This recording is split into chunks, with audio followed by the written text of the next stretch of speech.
Hello everyone, welcome back to my channel. I am the Joyful Cook, and if this is your first time here, welcome. Thank you for joining. Today we are going to be meal prepping together. I'm sharing this tomato based stew that can help you save time and money. Once you have this stew already prepared, you can whip up your jollof, your spaghettis, your stews, name it, in just a jiffy. This is also one way to preserve your tomatoes when they are in season, so stick around. Let's do this.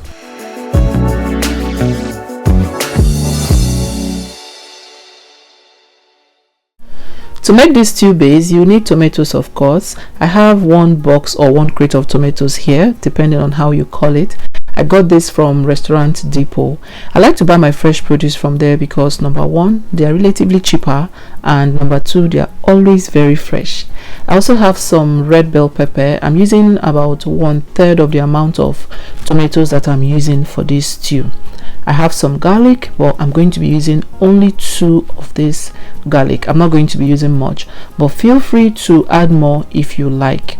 I also have some ginger roots, some scotch bonnet pepper. This should be to your taste as well, and I have some onions. So now I'm just putting everything together for blending. Trust me, I don't know how 3 garlic cloves got in there. I used only 2. Okay, so to begin, I'm going to pour the tomatoes into the sink. The sink have been washed, by the way, so it is nice and clean.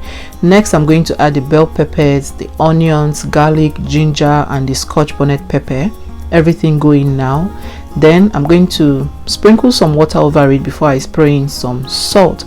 I always like to wash my vegetables and fresh produce with salt. In fact, it is advised to soak them in salty water for about 2 minutes to help take away any pesticide or any yama on the body. So if you do this, keep it up. It's a good practice. So now I'm going to start washing them one after the other. I just rub my palms over it like this and put them in a bowl until everything is done.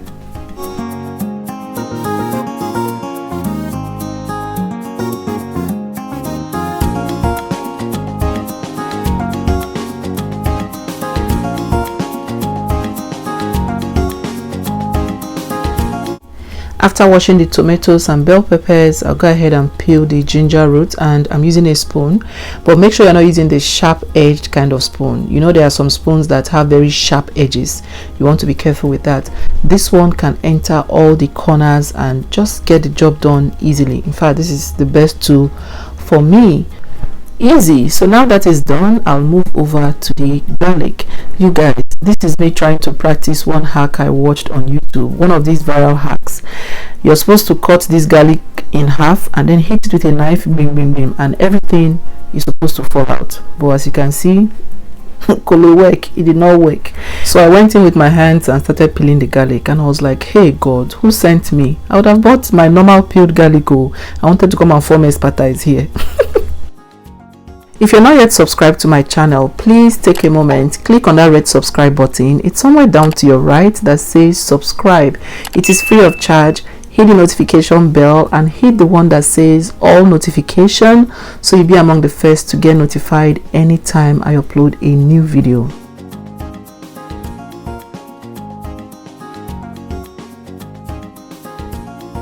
So I'm going to blend 3 of the red onion together with the tomatoes and bell peppers. Then I'll slice one up. That I'm going to fry in the hot oil before I start frying this stew. If you're worried about overcooking the garlic and the ginger, you may skip boiling it together with the tomatoes and bell pepper and then fry it together with the onions just before the tomato go in.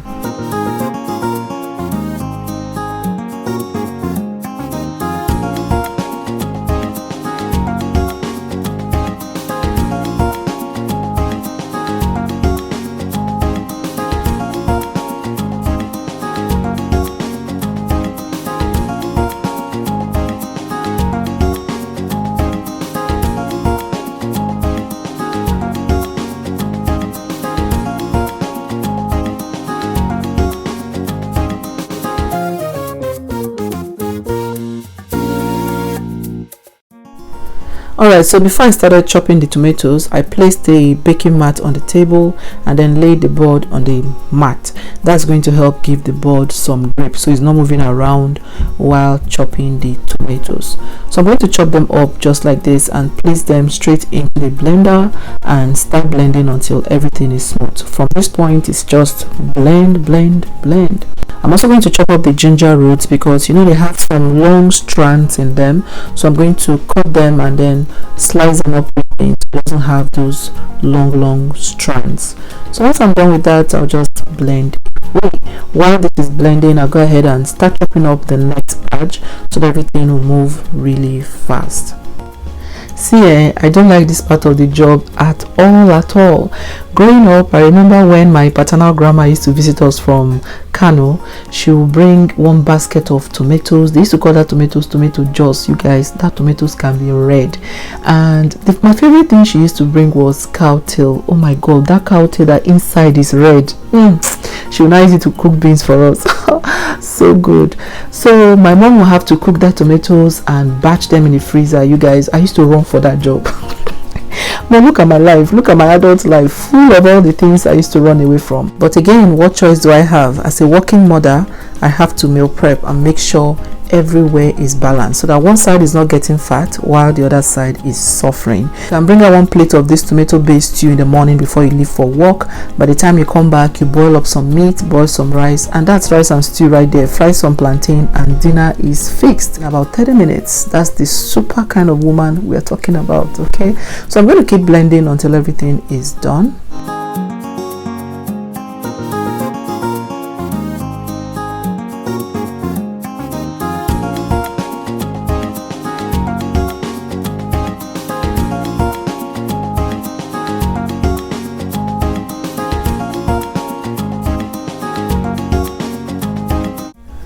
So everything is blended now. I'm going to turn on the two burners because I'm using a wide pot, so there is even distribution of heat. Then I'll place it on fire and let it cook. I'm not going to cover this pot because I don't want it to boil over just in case I step out. You also want to keep an eye on it.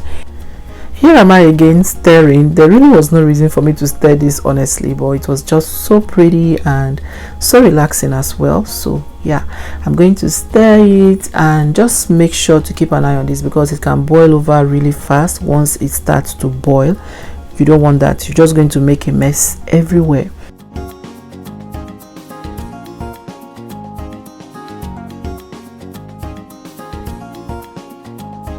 So the tomatoes is boiling. Next, I'm going to slice up the remaining onions I saved up earlier.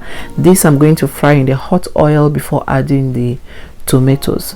After slicing it, I covered it up in a bowl that had a lid because I didn't want the smell of onion to just take over the whole kitchen.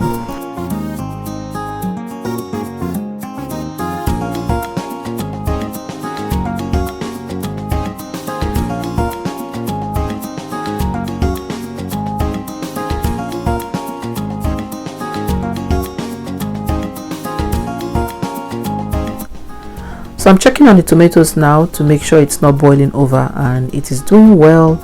So I'm just going to let it do its thing. At this point, my gas was on very high heat because you want the water to also dry up fast.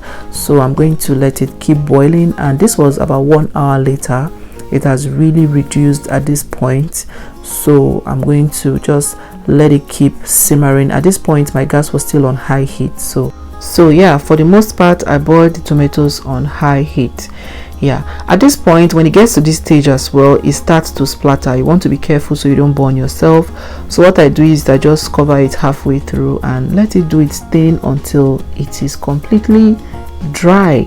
So when there is no water in it anymore, just like this, I'm going to now scoop it out into a separate pot or a separate bowl, and then wash this pot so we can now start frying the tomatoes.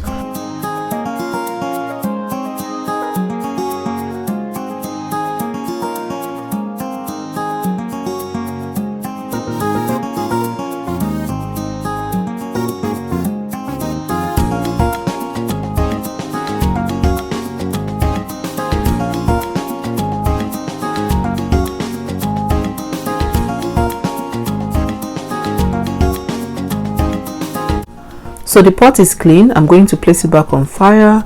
Once it heats up, I go ahead and add some oil. I'm just remembering I didn't show the oil towards the beginning, but of course you're going to fry with some oil. Use any odorless oil of your choice. I'm using corn oil, which is my favorite kind of oil to use. So yeah, I'm going to add the onions now and fry it until it is really caramelized.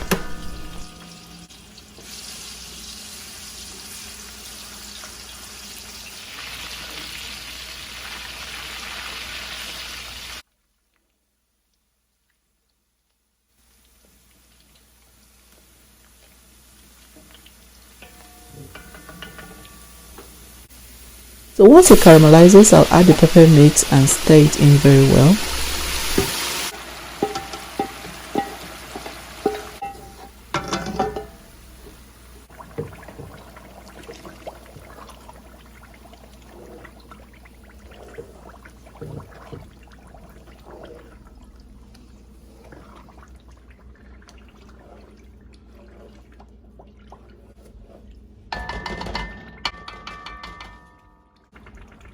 I'm going to cover it halfway through like this so it can simmer, and from this point the gas should be on medium-low heat, and you want to be stirring very often as well so it does not burn.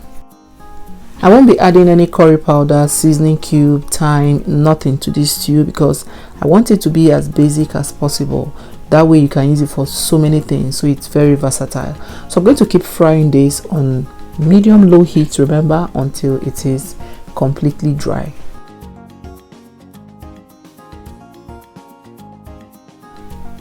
So I continue to check frequently and stirring frequently as well, and as you can see, there is no single burn anywhere. It did not burn at all.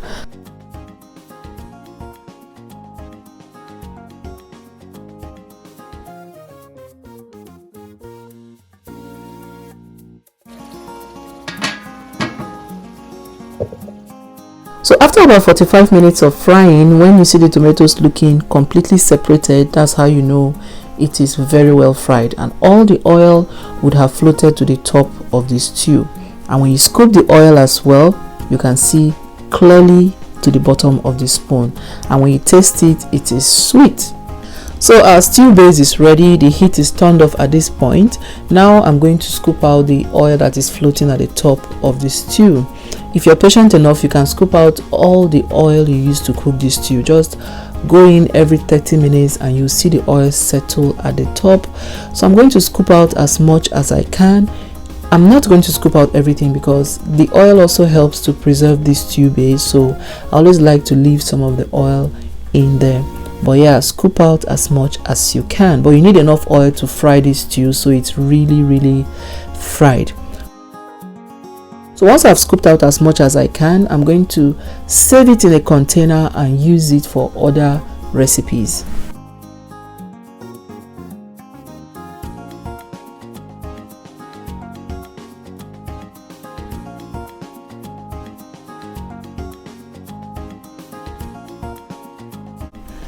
Meanwhile, I have washed and lined the containers, so now I'm going to start portioning the stew into the containers. I'm going to portion them differently. Some of them are going to be more maybe for stews, some of them will be for jollof, the smaller ones will be for maybe yam sauce, beans, anything.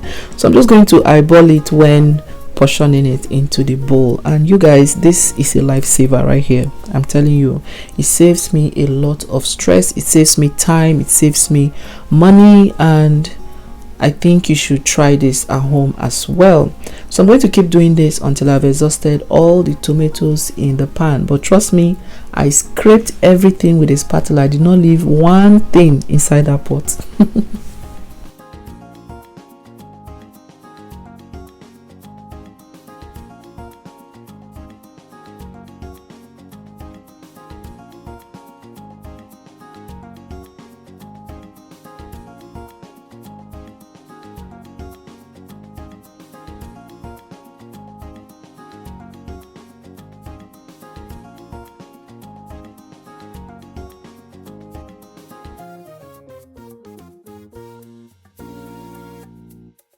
And ta-da! This is our tomato stew base all ready. So I'm going to cover them now and put put them in my freezer and use it anytime I want to use it.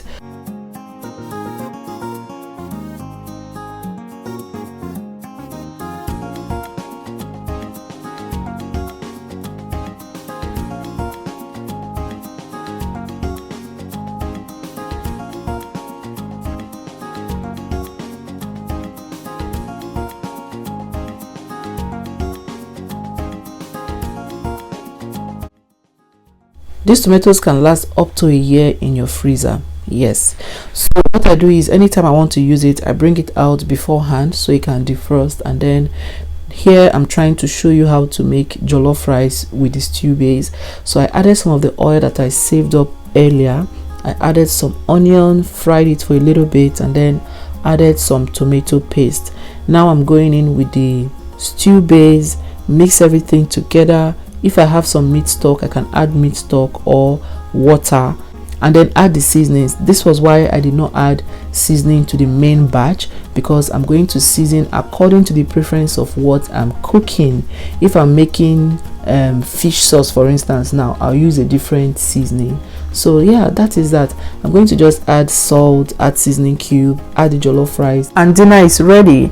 I hope you learned something from this video. If you did, please give it a like, subscribe if you haven't. Let me know if you tried this out at home and how well you liked it. Please send me pictures on Instagram at The Joyful Cook. See you guys in my next video. Thank you so much for watching. Bye.